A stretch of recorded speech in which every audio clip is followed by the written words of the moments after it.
Hello, everyone, and welcome to another edition of Doc Talk with Monument Health. I'm Mark Houston.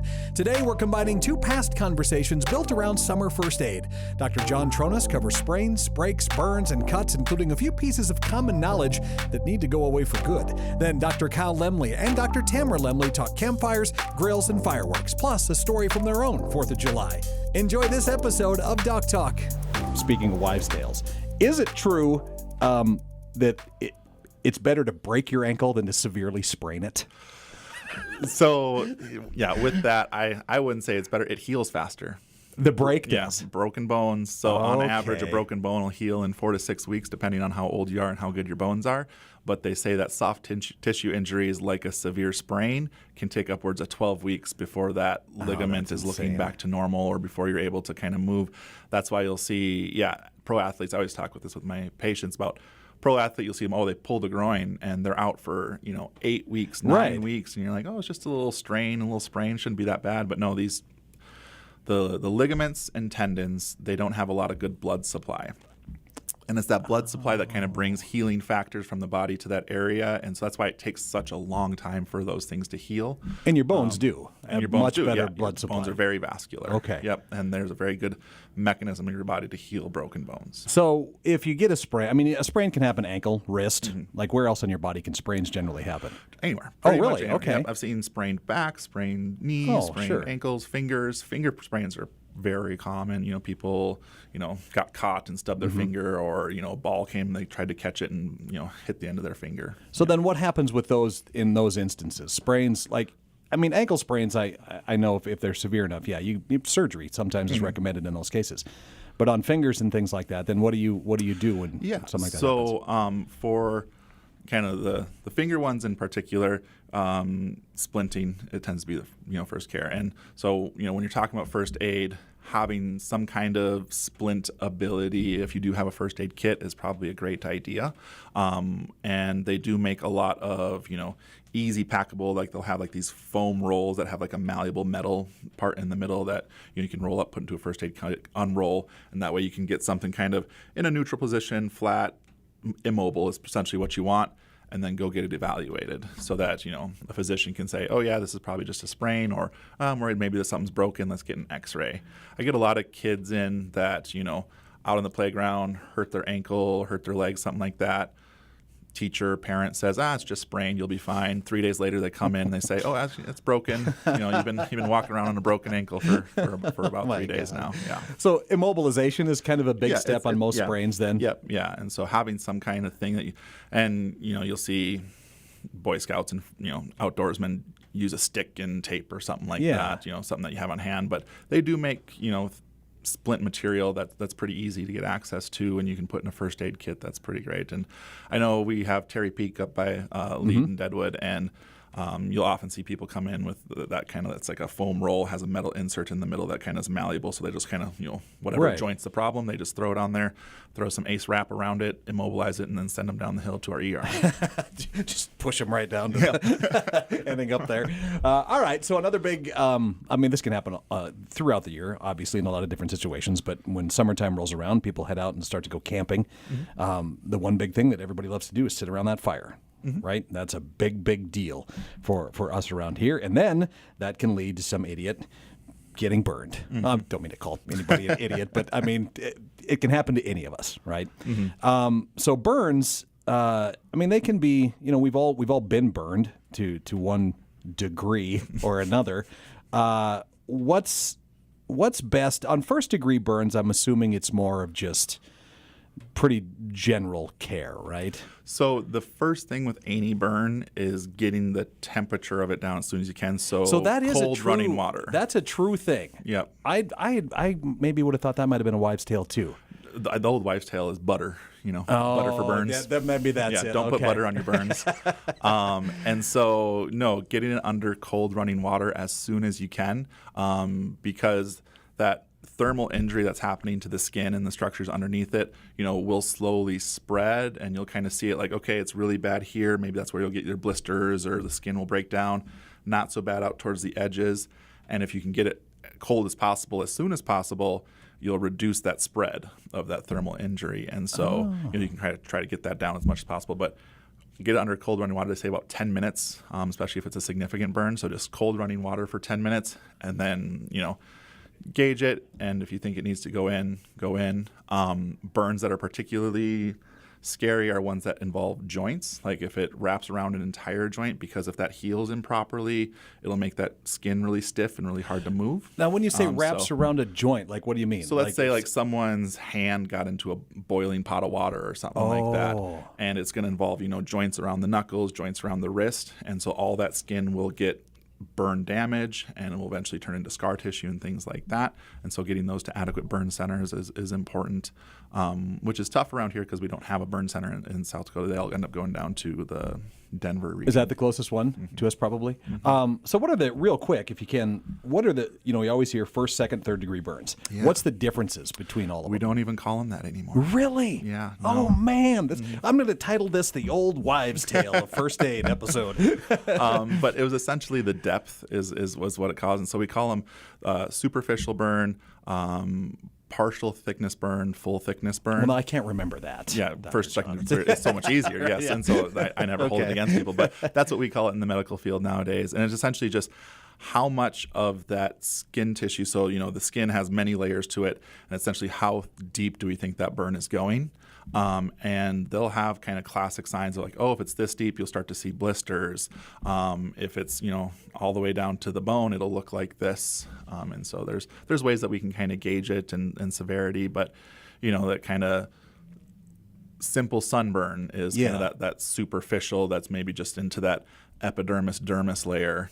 And then you're going into that partial thickness that's going down through the dermis, might cause some blistering and things like that. So at what type of burn would you recommend that people see a doctor generally? Probably partial thickness. So anything that might start to blister, or like I said, anything that involves large portions of the body. So if you're saying like, this is pretty wide and big, or if it's involving, joints and things like that. So, I've had people where it's not so bad, but it involves their entire finger. And we really got to care for that well to make sure that they have full movement of that finger, a year from now. So if somebody's out camping and they can't get to a doctor right away with a burn like that, what do you recommend?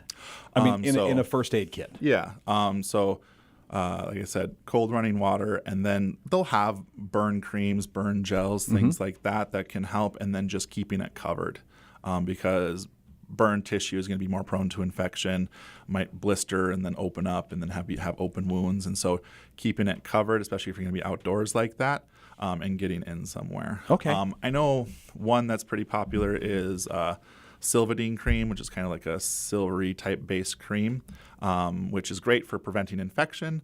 Long term, it might slow down healing, by a week or two or something like that, but it can also be helpful for just preventing infection, especially if you're going to be, I'm out here for 3 more days and I can't get anywhere. Right. Okay. Excellent. All right.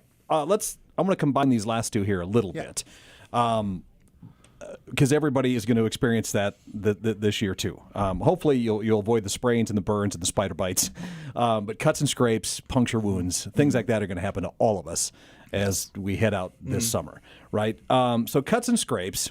My main question with this, people will always say, well, put like a Neosporin on it right there before you cover it, but then lately it seems like you've heard a lot of stories about, well, no, don't use that stuff. What's your take on that? I'm anti-Neosporin, okay, believe it or not, yeah. And why is that? So Neosporin in particular has like their proprietary blend inside it that actually can cause some skin irritation. Okay. And what ends up happening almost without fail, they'll have some kind of wound or cut or abrasion. They put their Neosporin on it for 3-4 days. Then they come see me and they say, it's getting really red all around it. And I can't tell you then, it's like, okay, is it getting infected and do we need to start antibiotics? And kind of in that realm of, we don't want to put everybody on antibiotics. Of course. Because of antibiotic resistance. Or is it just irritated because of all the Neosporin? Neosporin and hydrogen peroxide. Oh, that's another big one, yeah. Hydrogen peroxide, I think it's maybe a generational thing. But yeah, people love to pour hydrogen peroxide on things. And as an immediate treatment, I say, okay, maybe like right when it happens, you can just quick rinse it with hydrogen peroxide, because it does, essentially, it's indiscriminate killing of tissue is what it does. So it'll kill bacteria and viruses, but it'll start to destroy your own tissue as well. But I have people who are saying like, oh yeah, I treat it every day with hydrogen peroxide and it's looking pretty gnarly. And I'm like, yeah, it will. It will. There's a reason. What's the point of hydrogen peroxide then? What's it good for? I mean, I don't know. I'll keep it in the house. It helps break down earwax. Oh, all right. So you mix like half and half hydrogen peroxide and water, and you drip it into your ear. It'll break down earwax. Big difference between the cut on your hand and your earwax. Yeah, for sure. Yeah, and like I said, as like a one-time, okay, just got the wound, pour a little over it. Sure, why not? Okay. But yeah, long-term, if you're gonna put something on a wound, I say just do straight Vaseline, Aquaphor, just an ointment that doesn't have any kind of medication in it, or yeah, you can do like a bacitracin antibiotic ointment, but I'm not really a big fan of Neosporin for wounds. I've been hearing a lot about Aquaphor recently. Yeah. I don't know why. That's like outside of Vaseline. When a lot of people like lip dryness and things like this, I've heard Vaseline or Aquaphor. What's not to get too sidetracked here, but what is? So a lot of things that people put on their skin, they think because they're like, oh, I'm trying to hydrate my skin, but large portion of that top layer of your skin is just dead tissue that can't really absorb anything. They're just dead skin cells that are just causing that are just a barrier. So your skin has a great barrier. So not a lot of things actually get into it. Your body will try to get stuff out to the skin if it needs to. And so Aquaphor and Vaseline are just a barrier to prevent water loss through the skin, essentially. And so you put a barrier there, and the body will take care of itself from the inside out. You're not really expecting a lot of that to go from outside in. Okay. Now, so you've got a cut or a scrape. Do you recommend covering it, Band-Aids, things like that? Is that necessary? Yeah. I mean, for open wounds, especially if a scab hasn't, or if it's still bleeding, try to get that covered. And then just depending on what the wound looks like, on whether or not you need to get in to be seen for it. So. And don't pick scabs, right? I don't recommend it. No. Okay. I mean, people are pickers, and so people are going to pick. But no, just the scabs will fall off on their own eventually. Okay. They're there for a reason. But yeah, I mean, if you get like a simple scrape that's just wide and shallow and maybe has a little bit of bleeding, you can just treat that. Ideally, I say just water, mild soap, and then you can do that once a day. And then while it's still kind of actively open and oozing and bleeding, keep it covered. And then if it's kind of scabbed over and dry, you can keep it open. If it gets real dry, you can just do a little bit of Vaseline or Aquaphor on it. Okay. For puncture wounds, which is any wound that's deeper than it is wide, so dog bites. That's a good way to describe it. Bites, okay, yeah, human bites. Oh my God. Okay. Those ones are real prone to infection because what the body likes to do is seal up the very top of it because that skin's kind of close together and not very wide, but it leaves a big pocket underneath that can get infected, especially with bites. A lot of bacteria will get transferred, and so those ones you should get in and be seen, and possibly be on antibiotics to make sure it doesn't get infected. So anything deeper than it is wide. Yeah, that's a really good rule of thumb then for that. Yeah. Okay. And then cuts. For those ones, it can be a little bit tough because if it's real shallow, no, you don't necessarily need to come in to get it stitched up or anything like that. But if it goes into that dermis layer or if it's not closing, so if you look at it and kind of gaps open and it's not closing naturally, those ones usually need stitches in it. The other rule of thumb is that if we can't get anything to stop bleeding, then we'll start throwing stitches in it to try to get it to stop bleeding. Okay, so as we've covered most of these things you might see this summer, what ideally do you think everybody should have in a first aid kit? I mean, because obviously you can buy some that I've had countless. I've thrown out so many because you've got so much stuff in there. But do you really need all of that? I mean, a lot of it's probably just to sell you stuff. Kind of. And then the other part of it is that some of it will expire, and then making sure that you're changing things out. But ideally, I would say something that you can make a splint out of, especially if it's going to be on the back end of your side-by-side or four-wheeler or something like that. So something that you can make a splint out of, something like a ace wrap or something like that you can use to tie things down or immobilize things or make a quick sling out of. Something to help, if you do get bleeding to start, something to help stop the bleeding. So gauze is probably the most, so just, thick, cottony pads essentially that you can, especially if it's a big bleed, to get pressure on it right away and just put as much pressure as you can to get that bleeding to stop. Like I said, a burn cream or a burn ointment or something like that is probably a good idea. You'll probably end up having some kind of antibiotic ointment in there as well. That's honestly, you don't need a ton more than that. I have a lot in mind, right? Because I would hope you would. I mean, I keep like skin glue on hand, which you can't always easily get to, but there are some equivalents out that you can get just kind of at any pharmacy or Walmart or things like that, liquid skin and things. So Okay, so another wives' tale, super glue. Could you use that in a pinch? you could use it in a pinch for sure. Really? Yeah, you could use it. It's more irritating to skin, so it can even kind of cause like a little bit of burn, like chemical burn to the skin if you use it. And I'm always wary of telling people to do it because there are certain things that we're willing to glue and certain things that we're not. So if something, the classic one is, okay, I was cutting vegetables and then accidentally slipped a little bit and cut my finger, and you'll see it's not really like a deep straight cut. It's kind of more like a slice through it, and the skin will lay flat back on the finger. And so as long as it's just laying there, everything looks fine. Those ones are perfect for just doing a little layer of glue over, and it'll work great for you. Glue usually falls off on its own after a week or two. So is there an over-counter the version of that skin glue? There's liquid skin, or like I said, super glue in a pinch. Wow. All right. Well, we busted a ton of myths, I think, today. Also, a lot of time. This is the year when we get It's fair that we barbecue all the time out here because we don't get those long, hot months. So in January, people will fire up barbecues if it's 45 degrees outside. Are there dangers and risks that you need to watch for kids when you're outside doing that sort of stuff too? I mean, obviously, that stuff is hot. We should think to ourselves, don't let your children around hot things like that. But obviously, that's got to be a concern. Do you guys see those type of burns that come in during the summertime as well? Not or even as with the often as you would think. Not from like cookouts. I think that's the one that people. Yeah. It's an obvious kind of deal. This is hot. Don't touch it.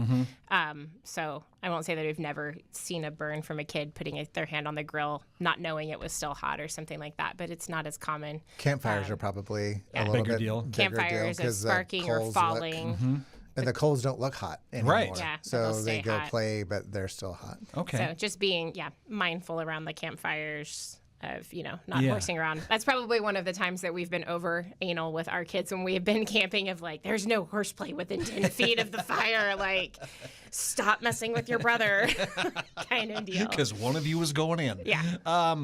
What about 4th of July? 4th of July, obviously, big potential injuries. Depends on the year. You Really? probably see more injuries in like older teenagers Somebody to loses their fingers. Every young year. 20s, boy usually, right? But because of the age, we don't usually see as many in kids. But any kind of fireworks are dangerous for kids, even sparklers. I think as we talk about injuries, we have to preface, we're going to give you the American Academy of Pediatrics recommendations. That's not necessarily what Kyle and Tamra do at home. Right. Which isn't necessarily the best thing to do, but we're going to tell you the AAP recommendations. Yeah, I think hearing that from, two doctors in pediatrics, I think they like to hear what you just said because their parents are always stressed out about stuff like this, right? And it's a lot of it, not hate to say, but it's common sense too, right? Right. That's what all of this is, right? Yeah. I'm supposed to tell you don't use sparklers, but have we let our even smaller kids use sparklers, but we're the ones holding their hands with it and making sure they're staying back? Yes. Kind of depends on how old are your kids, how obedient are they, making sure they stay back as far as possible on the sparkler, but really assessing your kids and just trying to keep it as safe as possible. But I mean, really, technically, there's no safe age that you really should be using sparklers, right? They could always cause harm and that kind of stuff, but... Yes, they can. I have a scar in my palm from exactly that incident. And please don't hold bottle rockets. Please don't hold bottle. Yes. Or Roman candles.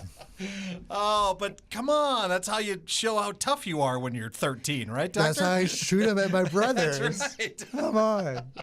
Well, there was one year that we actually did do home fireworks, even though they're not recommended. Yep. But we succumbed to the peer pressure of our children and You went. were weak. Huh? You were weak. Yeah, exactly. That's what it was. It was only me.